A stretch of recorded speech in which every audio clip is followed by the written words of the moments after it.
fault-tolerant computing, and today's topic is one of the most important concepts in this area, and it's called atomicity.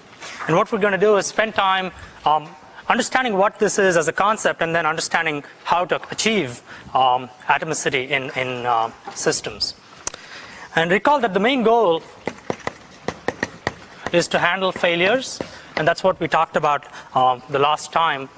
And we came up with a bunch of different ways of thinking about failures and how to cope with it.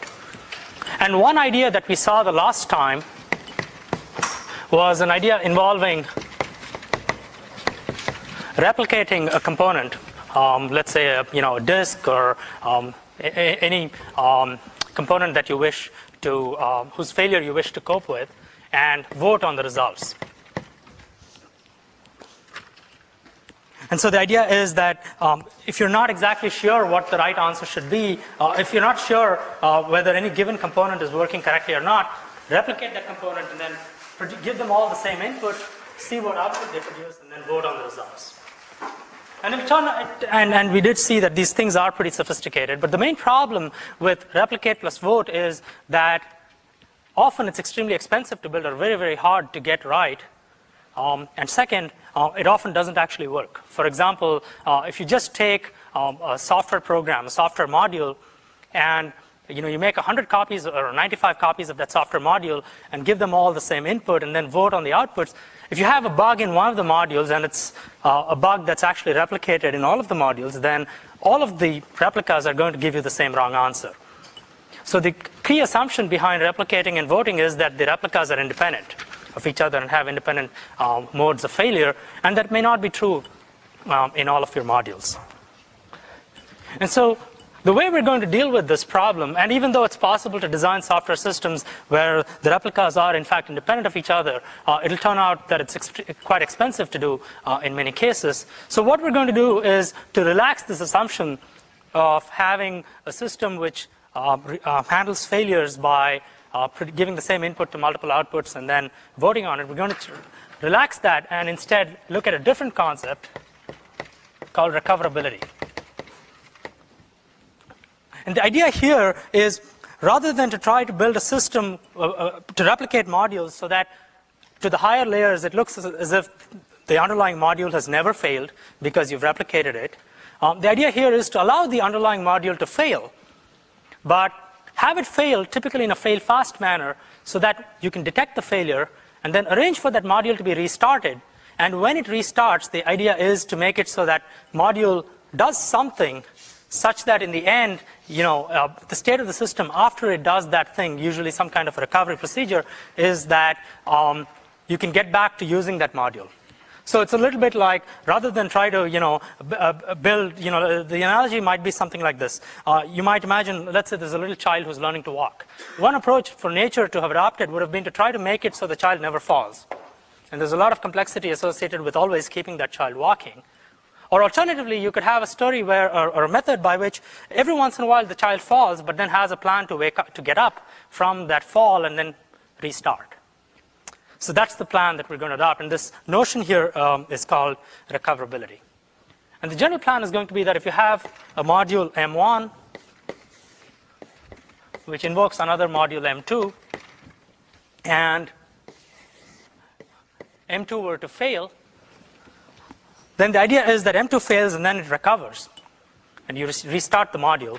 And you want to make sure that M2 is left in a situation once it recovers where there's no partial state. And I'll define that more precisely as we go along today. But the main idea is going to be to ensure that there is no vestige of previous computations that are in the middle of being run. So the state of the system when it recovers is at a well understood point so that M1 can continue to use that. So there's no partial state, where partial is in quotes here, and we'll talk about what it means for something to be in a partial state. The idea is to prevent that from happening.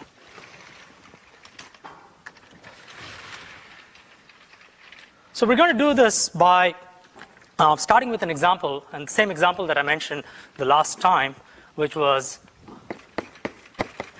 a transfer of money from one bank account to another. So there's a from account, there's a to account, and some dollar amount, and you want to transfer money from to to, and it's whatever amount is. And the problem here is, of course, that in the middle of transfer, this procedure might fail, or might crash, the system might crash, and you might be left in a situation where a part of this transfer has already run. So to take a specific example, here's an example of what the transfer procedure might look like. So it takes a from and a to and an amount. And the first thing it does is to read from disk. So assume that all of this data is stored on disk. It reads from the from account, and then it reduces that, debits that amount, debits the amount from that account, and then writes back. And it does the same thing to the to account. So in the end, if this procedure completely ran, then from account would be reduced by amount, and to account would be enhanced by amount. Of course, the problem is you might have a failure anywhere in the middle. And as a concrete example, if the failure were to happen, if a crash were to happen after the first 3 lines shown above, if you owned this account, you wouldn't be very happy because you just lost some money from an account and nothing happened. Right? No other account got money added to it. And this is the problem that we want to avoid. So if you think about this for a moment, what you would like intuitively is that if a crash like this were to happen and the system were to recover and come back up, there's really only 2 states that the system should be in for the system to really be correct and to meet what your intuition might expect. Either this procedure must completely be finished, that is, the state of the system must be the same as if this procedure completely ran and finished, or the state of the system must be such that the procedure never ran at all. It is not at all okay. It's not okay to let the state of the system be equal to whatever the state was at the time, in this example, at the time the crash happened. So what you want is a kind of all or nothing behavior. Now, of course, if the crash happened as I've shown it here, there's no way for you to have prevented those lines of code from being wrong. Right? Those lines of code ran and then the crash happened. So what you really need is a way by which you can back out these changes. What the system needs is a way by which when the system crashes and then recovers from the fault, from the crash, during failure recovery, the system has to have a way to back out of whatever changes it's made. In other words, what we want is a concept called recoverability.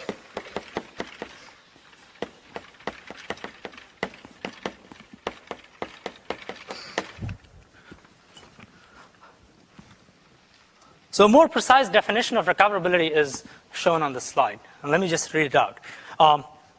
A composite sequence of steps, which we're also going to use the word action for. An action is recoverable if, from the point of view of the module that invokes this action, this sequence either always completes or aborts. That is, if it fails and then it backs out, aborts in a way such that it appears that the sequence had never started to begin with. And in particular, what this means is that if a failure were to happen in the middle, when the system recovers, it better have a plan of backing out the changes, in other words, of aborting this action. So the way you think about recoverability, the simple way to think about it is do it all or not at all. And our goal is to try to somehow come up with a way to achieve this goal. Now, before we get into a solution to this problem, there's a few other concepts to discuss. And they'll turn out to be very related to each other. And the second concept after recoverability that's very closely related to this idea has to do with concurrent actions.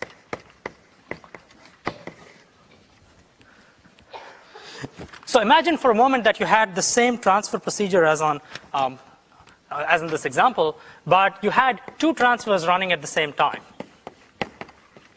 And they happen to act on the same data items. Like that. So let's say that the first transfer moved from a savings account to a checking account, it moved $100. And the second one moved from saving to checking, it moved $200. And let's say at the beginning, S was 1,000.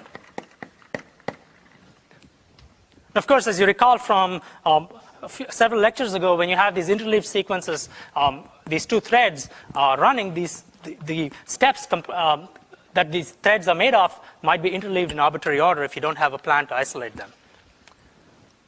And in particular, you might have many results that show up, and one result that might show up is both of these transfers running concurrently read the same, read 1,000 out from account, and then both of them debit by the right by 100 and 200 respectively. So at the end of it, you might be left with either $800 or $900 left in the account, when the right answer is to have been left intuitively. If you ran both these transfers, you would like to see $700 left in that account, right?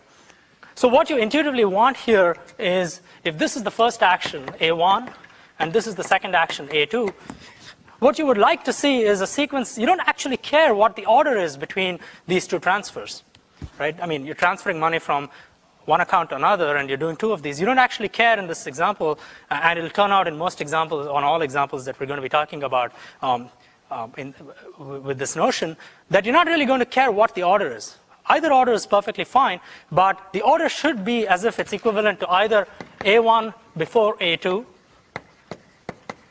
or A2 before E1, before A1.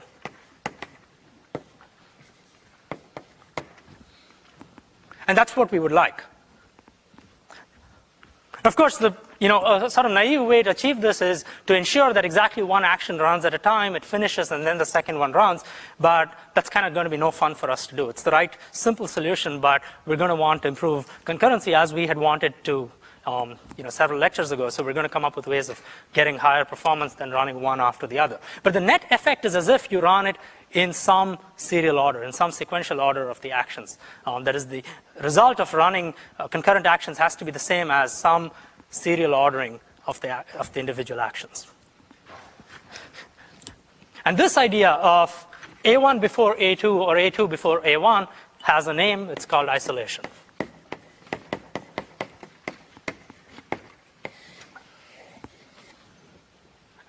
And you should distinguish that in your mind clearly from recoverability. So a more precise definition of isolation is essentially what I said before. The equivalent, a composite sequence of steps is isolated if its effect from the point of view of its invoker is the same as if the action occurred either completely before or completely after every other isolated action. And the simple way to understand this is you either do it all before or do it all after. That is, the net effect has to be the same as doing it all before or doing it all after. And it's different from recoverability, which is really do it all or not at all.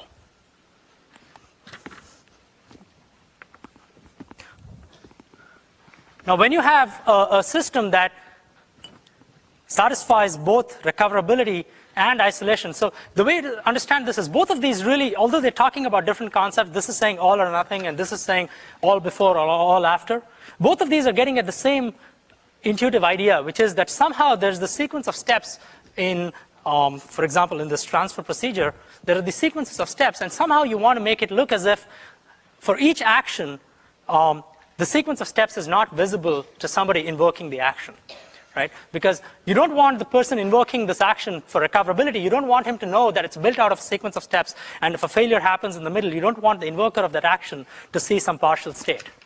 Likewise, when you have concurrent actions running together, you don't want the different invokers of that action to somehow see this muddled result of the interleaving. You want them to only see the results of running these actions one after the other. So what you're really trying to achieve for both of these concepts, although they're distinct concepts, what you're really trying to achieve is to hide the fact that this action is a composite sequence of steps. You want to make it look as if it's quite monolithic. And this idea of wanting something to look monolithic is called atomicity.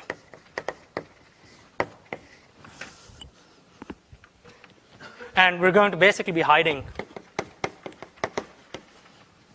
the fact that it's composite.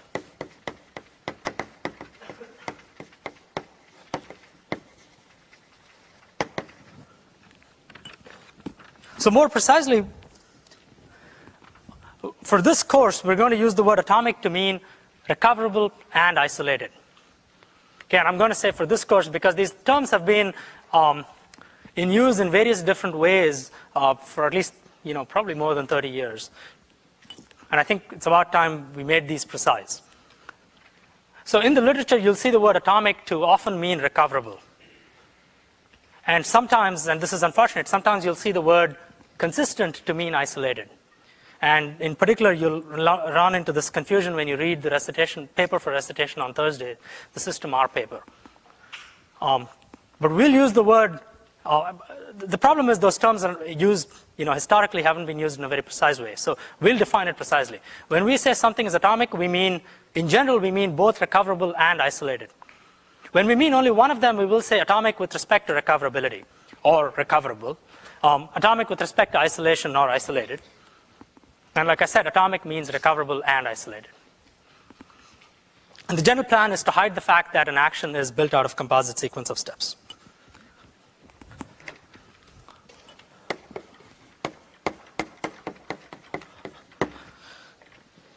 Now, to add to this confusion of terminology, there are actually two other terms that are two other properties that you often want from actions, in addition to recoverability and isolation. And these two other properties are provided by many database systems, which are one of the most common users of these concepts. Most common system that provides atomicity. One example is a database system. Now, many systems provide atomicity. For example, every computer does it in its instruction set. You often want your instructions to, from the point of view of the invoker of the instruction, be atomic. So we're going to be designing techniques that in general operate across the whole range of systems. But database systems are of particular interest because they're very common and they exercise these concepts to a high degree. And two other concepts that many systems provide, the first one is consistency. And it's unfortunate that the word consistency was previously used to some extent to mean isolated. So it's important not to get into that confusion. So in some old papers, when you see consistent, you should really realize that what they really are talking about is isolated, A1 before A2 or A2 before A1. But what we'll mean by consistency, and we'll get into this next week, is that there's some invariant for the application that's often using atomicity that's maintained. For example, in a banking application, if you take the transfer examples, isolated means that you want the result to be as if the transfers ran in some serial order. Consistent means that there might be a higher level notion that the designer of this banking application might have wanted, such as a bank might have a rule that says that at the end of each day, every checking account should have an amount that's at least 10% of the corresponding savings account. Now, during the middle of the day, there might be individual actions that transiently violate that rule, but at various points, the designer might wish to ensure that a rule like that the checking account must have at least a certain amount of money, some fraction of the savings account. Or in some payroll application for a company, they're modifying the payroll and adding, giving raises to various people, but they might have a rule that says that you can give whatever raise you want, but every manager must make at least 5% more than all of his or her direct reports. So you might have a rule like that. All of these are application level invariants that correspond to the consistency of the data that's being maintained, in this example, in a database. And you can use database systems to provide these rules, these consistency rules. But that's different from isolation. Isolation just describes the serial ordering in which, it just says that there has to be some equivalent serial ordering in which things run. And the fourth property, in addition to, after recoverability, isolation, and consistency, is durability. Durability basically says that the data should last for as long as, it depends on it's an application-specific concept, but what it says is the data must last for as long as some predefined duration. So, for example, you might store data in a database, and in many databases, you really want it to last, quote, forever. But in reality, nothing ever. It's very hard to make things last forever. So you might define that the data in this database must last for 3 years, and you work hard to preserve that. Or you might have an application that, as long as the thread is running, you want the data to last. But after the thread is terminated, you don't actually care about the data, and that's a different notion of durability. But both of these talk about the lifetime with which you want to preserve data. Okay, so now when you have a system that provides recoverability and isolation, that is atomicity, consistency, and durability, then we're going to call that a transaction. So a set of actions that has a set of actions that each of which is recoverable, that are isolated from each other, that has a notion of consistency and can achieve it, and where the data has durability, those actions are called transactions. And many database systems work hard to provide transactions, which means they provide all of these features. But it's certainly possible, and we'll look at many examples where you can just design systems that have just recoverability and isolation. And we may not even worry about these other notions. And that's what we'll start with. We don't want to solve all of the problems at once. We'll start with the easier set of problems and then build from there.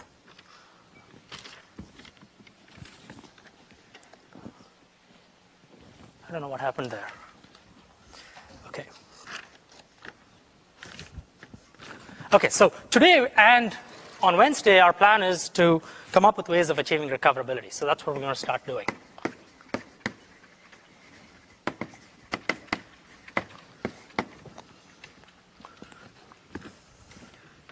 So the general approach for how we're going to achieve recoverability of modules is, and recall that the problem here is M2 fails and then M1 somehow discovers its failure, and then when it restarts, you don't want any partial state to be kept.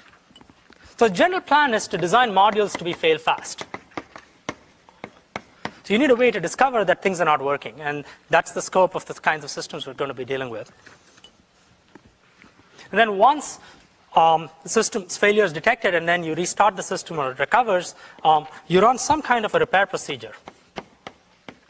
This is in general, you run some kind of repair procedure that allows you to recover, allows that failed module to recover, and then it restarts. Where restarts means it allows M1 in this case, allows invokers to start running on that system, on that module.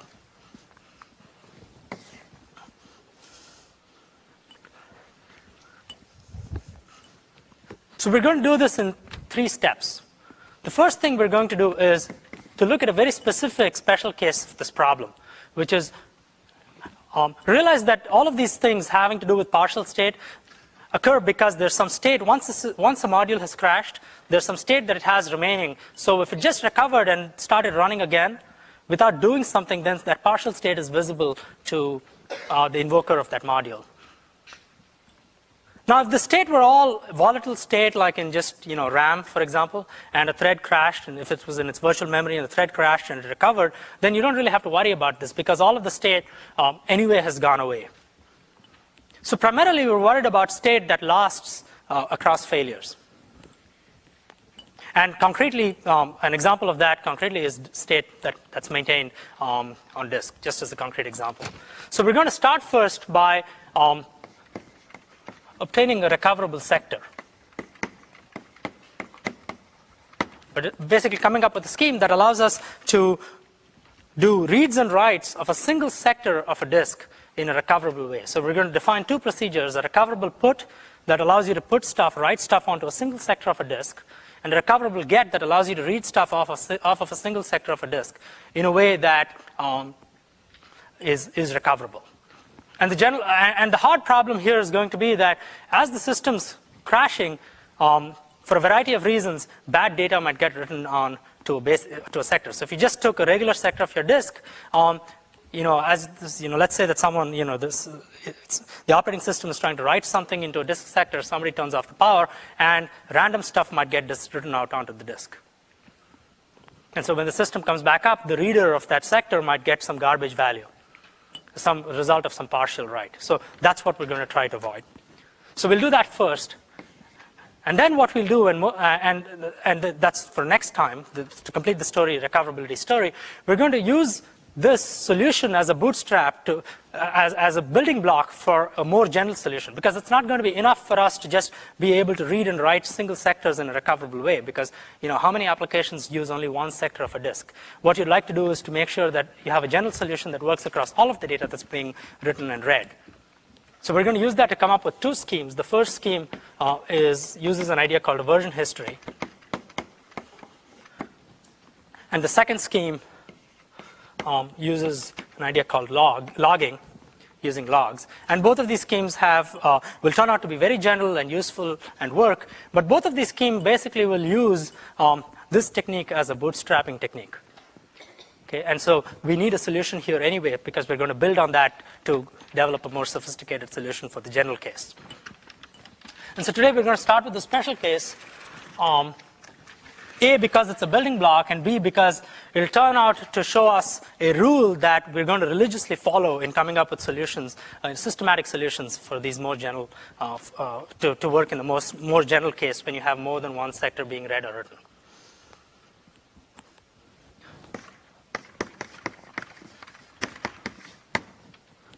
So let's write out the assumptions and the model here for the solution.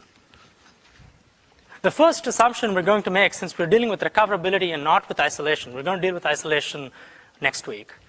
The first assumption we'll make is that there's no concurrency.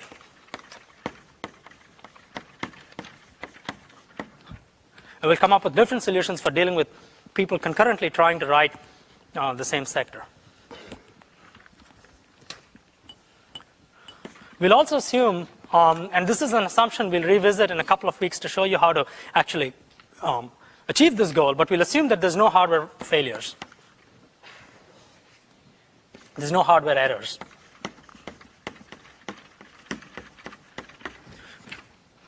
So for example, and the appendix to chapter 8, which we'll assign for reading later on in the semester, actually shows two methods, careful put and careful get, that actually deal with a variety of hardware problems. So for example, every sector has a disk checksum, a sector checksum on it. So if you wrote bad data and something happened in the middle of that write, and then someone went back and read that sector, they would discover that it's bad because the checksum wouldn't match. Now the appendix to this chapter, 9b, has a more careful description of how you deal with a variety of errors so that you can achieve this careful put and careful get of a disk sector. So assume for now that there are no hardware errors, there's no decay of data on the disk, and so on. It'll turn out the problem is still interesting, that it's not easy to achieve a recoverable put and get, even though the hardware is fine. And that's because there are software errors.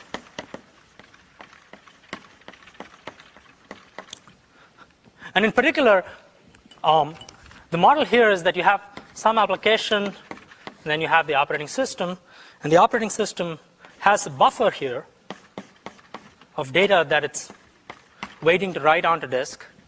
Then you have a disk, and that's a disk sector. And the problem might be that as a failure occurs, there's something that happens, an error, something that gets triggered in the operating system, so the buffer gets corrupted, and then there's some bad data that gets written out onto this sector. And that's the kind of problem that we want to protect against. And it's not, so the fact that your hardware is perfect doesn't actually solve this problem, because this buffer itself has been corrupted, or something happens during the process of writing this buffer to the sector, so the data itself is bad. And that's what we want to protect against.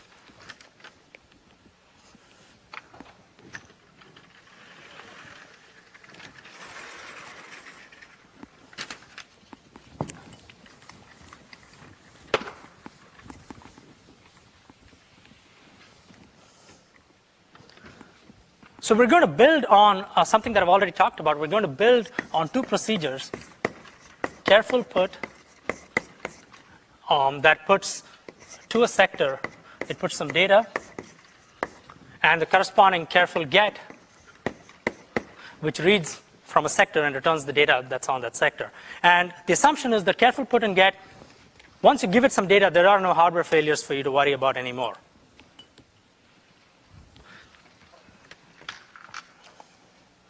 So the solution we're going to take to this problem is to realize that when a failure happens, for example, somebody turns off the power switch, and this buffer gets corrupted, when the operating system does a write to that sector, the sector might be left in a state which doesn't actually correspond to the data that was intended to be put onto that sector.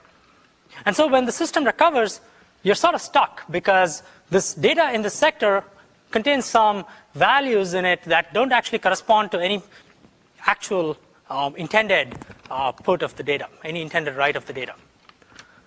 So what this suggests is that a solution to this problem must involve a copy of some kind.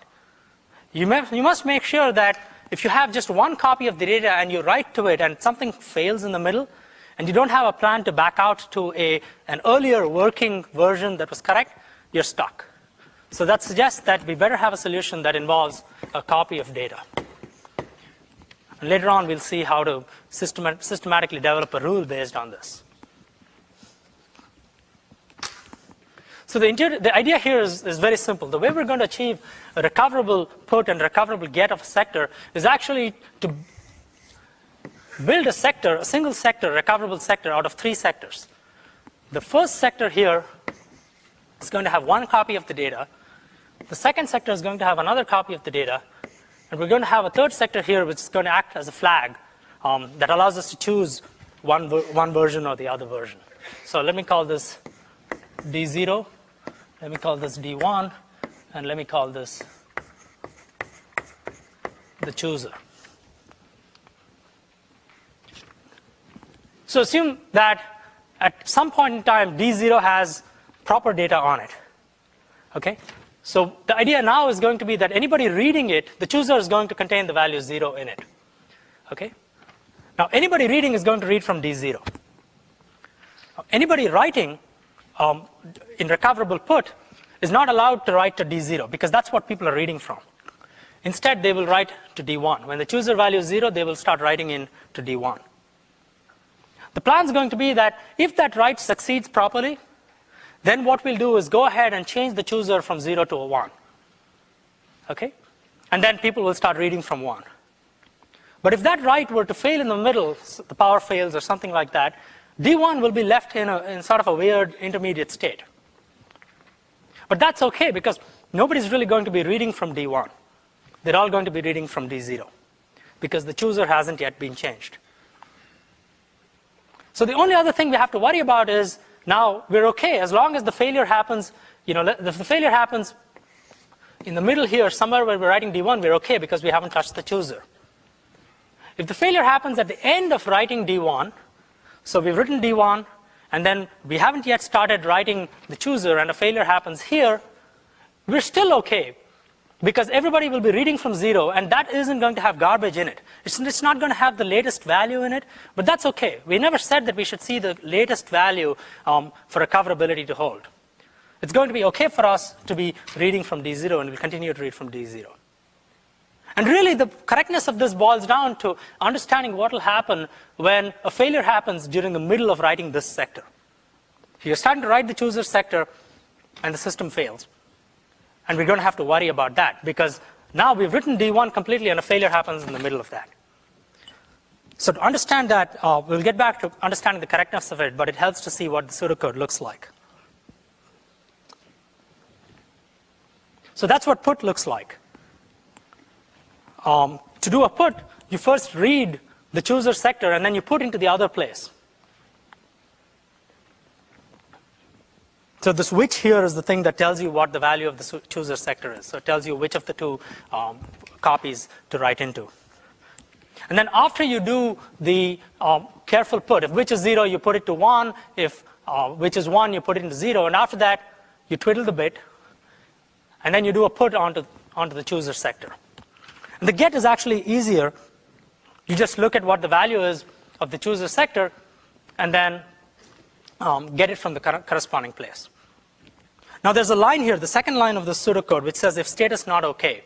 So if status not okay is the key thing. If status not okay is what happens when a failure happens in the middle of writing the chooser sector. So let's say a failure happens on this pseudocode. I already explained why there's no problem if a failure happens until you get to the last line, until you get to the careful put of the chooser sector. Until that line is executed, nobody sees the new data. Everybody doing a get is continuing to see the old data, not the new data that just got written with careful put. After this careful put executes and returns, then everybody's going to see the new data because the chooser sector has been correctly changed. So the only tricky part to worry about, we've reduced this problem of the more general, slightly more general case of writing these sectors and switching between them to the specific problem of figuring out what happens if a failure occurs in the middle of the chooser sector's write. If a failure happens here, one of the things, the common thing that could happen is that this particular sector's checksum doesn't match the data that's written here. So when you do a get of that sector here, when you do a get of this sector in the first line up there, when you do a careful get of that, you'll find that the checksum doesn't match, so it returns a status of not okay. So if the status is not okay, you have to figure out which of the two copies to put. Now the reason you can pick either, and you can arbitrarily pick, here I've arbitrarily picked to read the data from sector 0, but you could pick either of these, okay? And the reason it's okay to pick either is you know for sure that the failure must have happened here while writing this chooser sector. And because there are no concurrent threads going on, you're assured that there is no failure that happens here while writing, that happened here while writing D0, nor was there any failure that occurred here while writing D1. Because the assumption we made was that there is no concurrency. So the system crashes and recovers and discovers that there's a failure, or the get of the chooser sector, the careful get of the chooser sector didn't quite work out, didn't give you a status of okay, that it was not okay. Then you know that the failure happened while writing here. And what that means is it's perfectly okay for you to read from either version. Both of those correspond to a write to that individual sector that did not fail in the middle. And it doesn't matter which of the two you pick. And that's the reason why this approach basically works. And if you look at the solution, this copy idea is actually a pretty critical idea for all of our solutions to achieving recoverability. And it's going to lead to a rule that we're going to call the golden rule of recoverability. And the rule says, never modify the only copy. So if you were asked to come up with a way to achieve something that's recoverable, one guideline, this is unfortunately not a sufficient condition, but a necessary condition is that if you have something and you only have one copy of that you end up writing, then chances are that if a failure happens in the middle of writing that one copy, you can't back out of it. So your scheme wouldn't work. So never modify the only copy of anything. That's the general rule.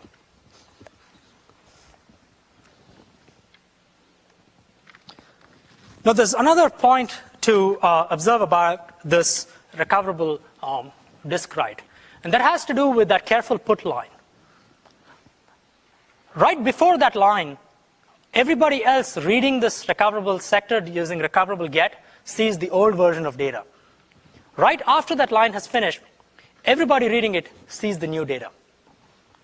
That line is an example of something that we'll repeatedly visit and use called a commit point.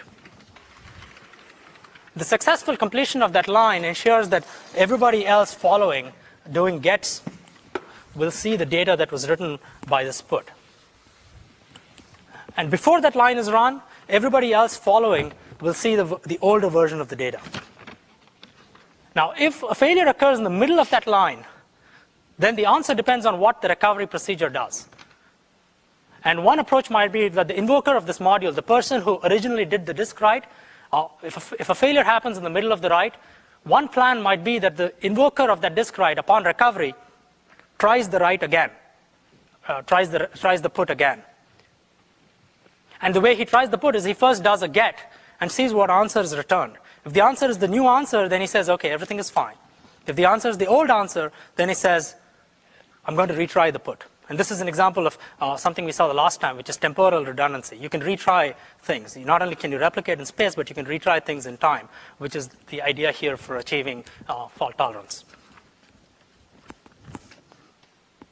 So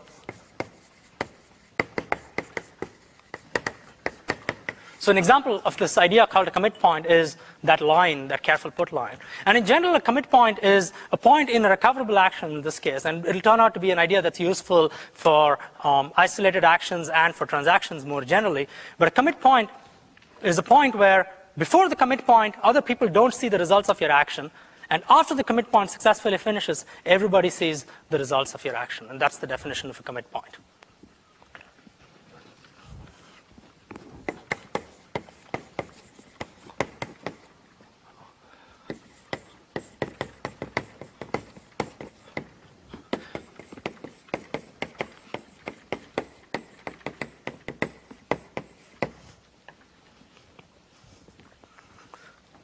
So now we have to generalize this idea, because what we've seen is a scheme. By the way, is this clear to everybody? Is this scheme? Are there any questions about recoverable put and get? What does that mean? No questions or not clear? Oh, no questions. Okay. All right, good. So now we have to generalize this idea. Because the class of programs where you could just sort of read and write from one sector is quite limited. And so to generalize this idea, what we're going to do is to change the programming model for writing recoverable actions a little bit. So ideally, what you'd like to be able to do, the model we're going to try to get at is to be able to take a procedure and say begin recoverable action in front of that procedure, write the code for that procedure, and just say end recoverable action, and sort of magically end up with a model where that action, the set of steps in that action, becomes recoverable. And it'll turn out we'll come very, very close to achieving this very general model by making some slight assumptions in the way people, or requiring the programmer to make some small assumptions in the way they write their programs. And this generalization to more general actions that are recoverable, and generalizing from a single sector, uses this idea of a commit point. So the way this is going to work out is the programmer is going to end up writing for any recoverable action. She or he is going to end up writing this special function call called begin recoverable action, and then writing the code for that recoverable action. And then at some point in the middle of this code, calling a function called commit. And the idea is that until this commit is called, nobody else sees the results of this action, which means that if a failure happened, the result would be as if upon crash recovery or once the system restarts, the result would be as if none of the steps of this action ever happened. So they call commit. And then once commit finishes, then no matter what happens, a failure could happen and the system restarts, but once commit is called and it returns, then you're guaranteed that all other actions see the state changes made by this action. And that's so this is a special call. And then, after commit, they might have some other lines that they write, and then they end the recoverable action. Now, in many, many cases, the very last thing that's done before the end recoverable action is a commit. But in general, you might have other things here, and it'll turn out that you can't do arbitrary things here. For example, you can't do disk writes that you want to make recoverable over here. Because the moment you do that, by definition, if a crash happens after a commit, we don't have a plan to back out of it. Because the semantics were that once a commit is done, then no matter what happens, the state of the system is as if all of the things in this action finished. So the discipline is going to be, this thing is called the pre-commit phase. And this thing here is called the post-commit phase. And so the idea is that in the pre-commit phase, you should always be prepared to back out. Because by definition, if a failure occurs before commit is called, the result is going to be as if nothing ever happened. Which means that any change you make here, you better religiously follow that never modify the only copy rule and be prepared to back out. In the post-commit phase, conversely, you better make sure that you can never you don't have the option to back out.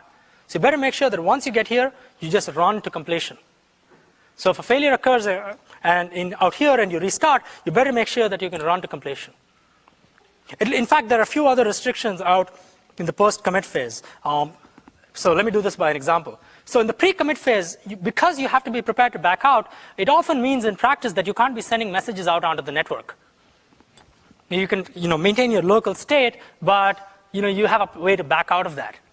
But if you're sending messages out onto the network and you don't have a bigger story to deal with it, we'll talk later about nesting atomic actions within one another, or nesting recoverable actions within one another in a few lectures from now. But in the simple model, if you do anything that you can't back out of, such as sending a network packet, then you're stuck. So all of that stuff, like printing out checks or firing a bullet or something, things like that you can't back out of, you better put out here. All the things that you can back out of go here. Likewise, nothing you can back out of can go here. Because once you reach here and a failure happens, you have to continue to completion.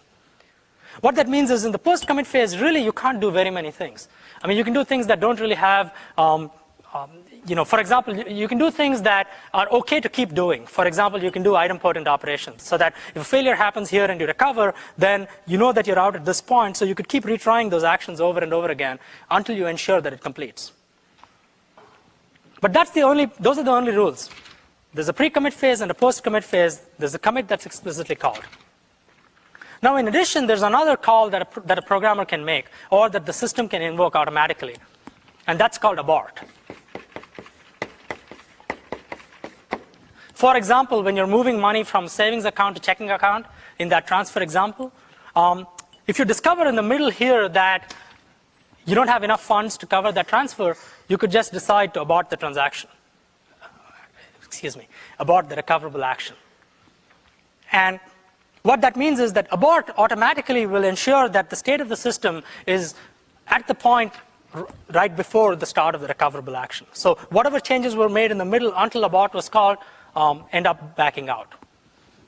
Now, abort might also be invoked by the system if, in a database system, there's somebody you're booking airline tickets and car reservations and all of that, and you discover in the middle that you're not actually able to find, a hotel for the same dates. So you might just abort the whole process, sort of Control-C, the thread you're running, which means that all of the work that's been done has to be backed out. And so the system would normally implement that by aborting all of the changes that you've made so far. It'll back out of your hotel reservation, your car reservation, back out of your airline reservation, and so on. So abort is called in a few different contexts. Sometimes by the program itself, sometimes by the system to free up resources, sometimes by the user of your, say, a transaction system.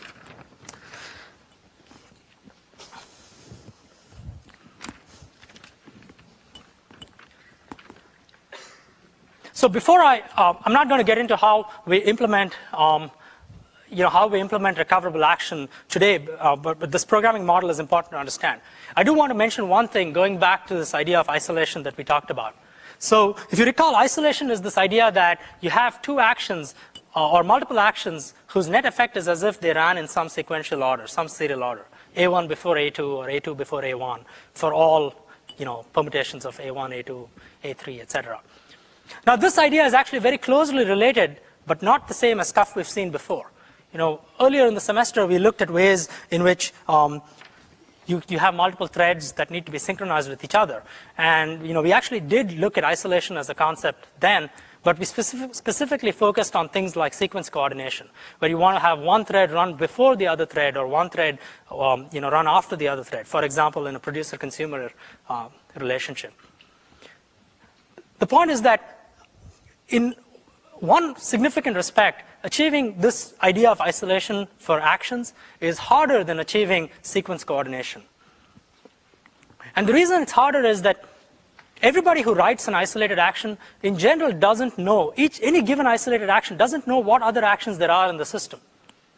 So you might have 25 different actions, all of which are touching the same data. But no single action is aware of all of these other actions. And that's very different from sequence coordination.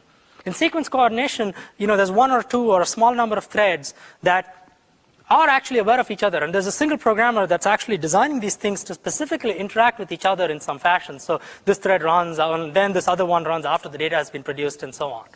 So in that sense, this kind of isolation is a little harder, is harder to achieve, because you want to do this, each individual action doesn't know which other actions there are, but yet you want to achieve this sequential goal.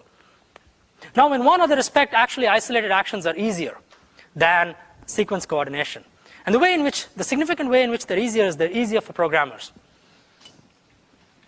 Because we're not worried about coordinating different actions with each other, the programmers, once you design a system that does underneath, inside the system, that deals with ways of achieving isolation, the programmers don't have to think about locks and unlocks and acquiring and releasing locks or other ways in which they control access to variables that might be shared. So what this means is that if we can design isolated actions right, and we don't worry about any serial order, A1 can run before A2 or A2 before A1, then it makes life a lot easier for a programmer. And our goal is to come up with ways of achieving recoverability and isolation that require very little from a programmer that wants these properties. So it's a little bit like pixie dust. You might write a general program and come in and just put a begin recoverable action, end recoverable action, and make a few changes to your program. Or you might just say begin isolated action, end isolated action, and magically the system achieves isolation and recoverability for you. So it can make life much easier for a programmer, but it is a harder problem for us because no single action is aware of all of the other actions in the system. So next time we'll see how to achieve recoverability and then isolation and transactions. If I gave you a survey, do you mind just handing to me on your way out? That's some candy here. And if you didn't get one and you'd like free candy.